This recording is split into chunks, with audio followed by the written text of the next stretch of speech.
So we have Ewan Moran from the G.E.C.K, Equivalent Global Blockchain. And we have Sanyah Mondoh from Blockchain Lex Group. Are you both ready? We're ready, yes sir. Okay, who's putting their hand in first?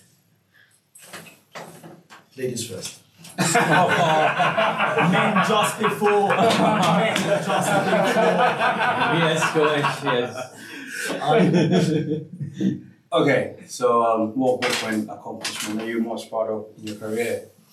So basically, it won't be a particular thing, but I'd just like to say the tenacity in the industry, you know, from all this spikes and the volatility, you know, the bull runs and the bear markets. We're doing good, okay? And sticking true to the word, we're trying to change the world a day at a time and to make finance accessible to everybody, especially to the underserved and to the developing nations where people are struggling, where there's no food, no resources and all that. Bitcoin is trying to make it happen. So in those small-time countries, Nigeria, big up yourselves, El Salvador, big up yourselves.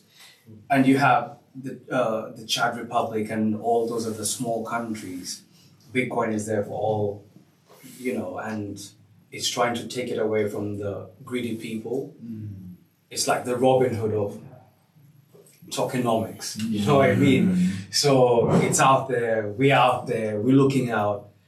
And some of the few hurdles is regulation, okay? But it's still out there. And we have to recognize when something is real and true to the cause.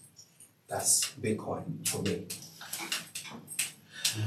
I think for me, again, kind of to echo you, I can talk about my achievement, which I think was just being able to recognize Bitcoin as like a huge gold mine, for lack of a better word, before, you know, like most people had even heard of the term Bitcoin. I think just be able to like cut onto it and then buy Bitcoin and then sell very, very early.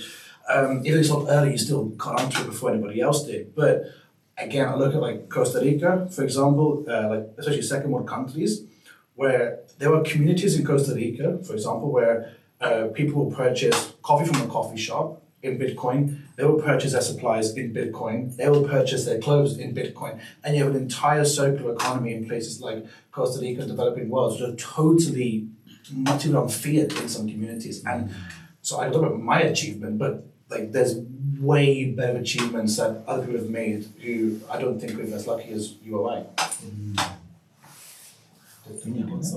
Yeah. Yes, your turn. Take your time. What's the most cringe-worthy Bitcoin take you've heard? I think whenever they say Bitcoin is a scam, it's, excuse my language, but that's rubbish, yeah? Because Bitcoin is trying to cut through what the centralized authorities have been effing up on for a while, excuse my language, yeah? But it's trying to bring about equality, okay? Peer-to-peer transfer of value. So before you criticize Bitcoin, you need to go back to 2008 and look at the white paper and understand what was actually envisioned with as what Bitcoin is supposed to do, okay? So don't hate on what you don't know. Try understand, try see the positive effects it has on you. And we're not saying it's 100, it might have some challenges, yeah? But just try and understand what it's supposed to do as an asset class and criticize from an informed perspective. And let's work together to try to make it work for everybody's good. Yeah.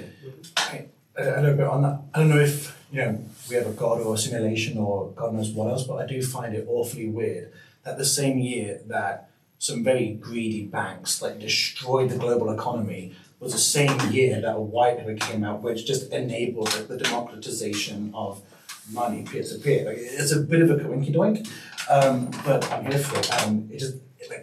It was such a weird thing that both things happened in that same year. I think for me is I went to a finance talk actually with City University London, and there was a Swiss bank there, and I asked a question. I said, "Oh, do you guys invest in crypto assets?" And the response was, "We don't get ourselves involved in illegal activities." This was a year and a half ago. So a year and a half ago, a multi-billion dollar bank's response to do you do crypto was, "We don't deal with illegal activities."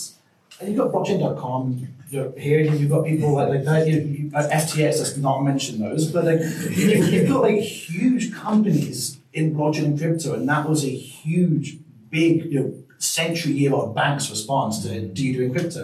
We don't do illegal activities. Right, you guys are definitely going to get in a few years' time. They're still stuck past last century. It's because their executive leadership tend to, I don't know how they keep themselves alive because they're 80 years old, but it's old thinking, and that's kind of where it's time for new thinking, hence new adoption, and that's what everyone's kind of talking about nowadays. So. Well, thank you guys. My pleasure. Yeah. Well, patient. Yeah, nice one.